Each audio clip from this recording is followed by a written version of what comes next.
जिंदगी और एग्जाम जब दोबारा मौका दे तो खेल ऐसे खेलो जैसे मैक्सवेल ने खेली थी। लोगों को लगे आपका हार निश्चित है, लेकिन आप जीत कर दिखा दो मेरे दोस्त।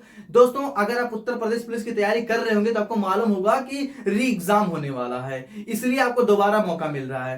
तो चलिए दोस्तों, बिना किसी देरी के हम आपको एक बात बता दें, अगर आप उत्तर प्रदेश पुलिस की तैयारी करते हैं या फिर उत्तर प्रदेश सब इंस्पेक्टर की तैयारी करते हैं या फिर किसी भी वनडे कंपटीशन जैसे एसएससी, रेलवे, किसी भी वनडे कंपटीशन की तैयारी करते हैं, किसी भी स्टेट के दरोगा या पुलिस की तैयारी करते हैं, तो आपके लिए हम इतिहास का पूरा सिलेबस लेकर आएंगे। ये मेरा फर्स्ट पार्ट है, ठीक है ना। स्टार्टिंग से शुरू करेंगे, जो मोस्ट क्वेश्चन होगा आपके कॉम्पिटिटिव एग्जाम में पूछने के लिए, वही क्वेश्चन हम लेकर आए हैं। तो चलिए बिना किसी देरी के शुरू करते हैं। हिस्ट्री का मतलब होता है इतिहास, हम स्टार्टिंग से समझेंगे भाई, ठीक है ना। इतिहास के जनक किसे कहा जाता है? हेरोडोटस को। हेरोडोटस को इतिहास का जनक कहा जाता है।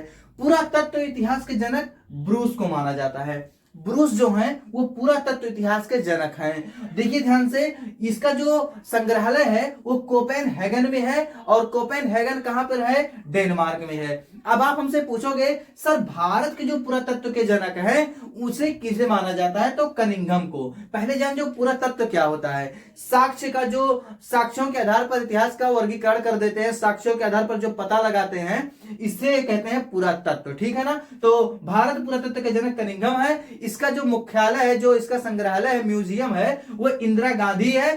कहां पर है? भोपाल में है दोस्तों, ठीक है ना। देखिए इतिहास का अगर हम वर्गीकरण करने की बात करें तो दो लोगों ने वर्गीकरण किया है, एक थॉमस और एक ब्रूस, ठीक है ना। थॉमस को हम थॉमसन भी कह देते हैं, ठीक है ना।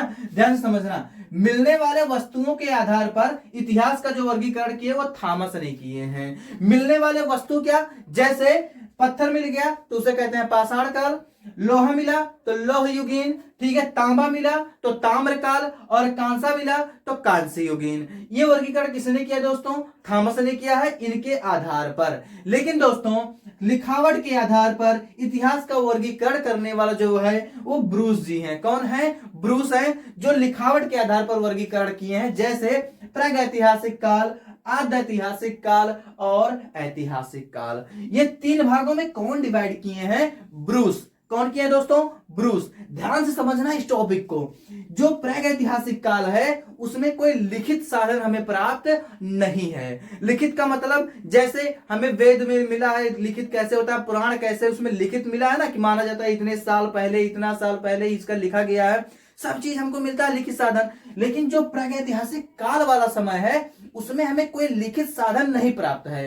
तो आप हमसे पूछोगे सर कितने साल पहले का ये प्रागैतिहासिक काल मान ले हम? तो 20 लाख ईसा पूर्व से 7000 ईसा पूर्व का जो काल है उसे हम कहते हैं प्रागैतिहासिक काल।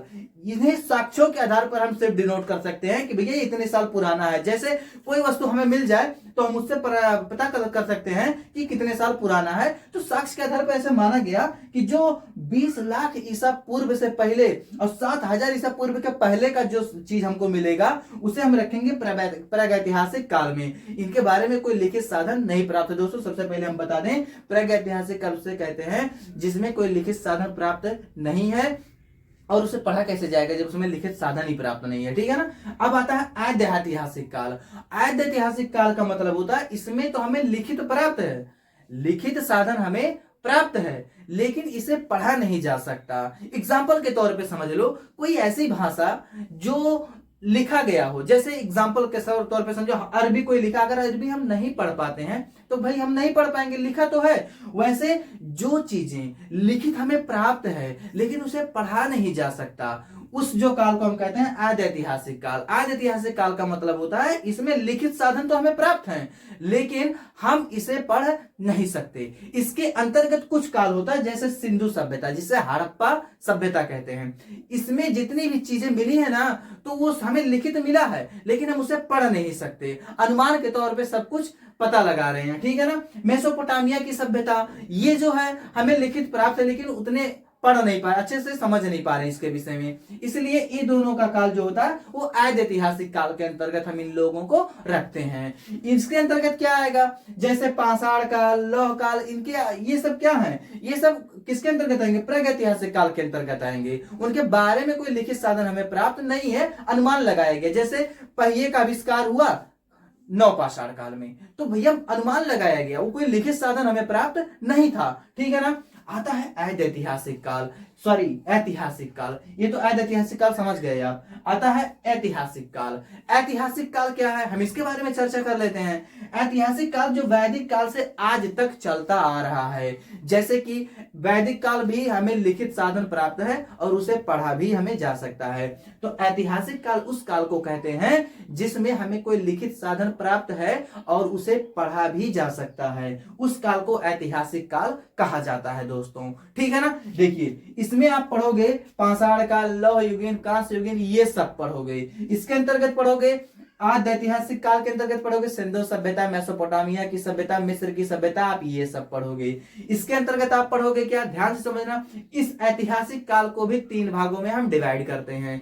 एक होता है प्राचीन काल, एक होता है मध्यकाल और एक होता है आधुनिक काल, ठीक है ना। प्राचीन काल का मतलब होता है जैसे आप वैद के बारे में पढ़ेंगे, आप मौर्य साम्राज्य के बारे में पढ़ेंगे, बौद्ध धर्म के बारे में पढ़ेंगे, ये सब आता है आपका प्राचीन काल के अंतर्गत। इस्लाम धर्म के बारे में पढ़ेंगे, जैन धर्म के बारे में पढ़ेंगे, ये सब प्राचीन काल के अंतर्गत आएगा। इससे थोड़ा सा आगे आ जाएं मध्यकालीन, तो मध्यकालीन जैसे जैसे दिल्ली सल्तनत पढ़ेंगे, ये सब आएगा आपका मध्यकालीन में। आधुनिक काल जैसे 1757 ईस्वी जो अंग्रेजों का काल था, 1757 से लेके आज तक जो चलता आ रहा है, उसे हम आधुनिक काल के अंतर्गत रखते हैं। तो इसके बारे में आगे हम चर्चा करेंगे। आपको ये भी बता दूं, हम आपको स्टार्टिंग से पढ़ाएंगे फ्री ऑफ कॉस्ट यार, बिना पैसे के।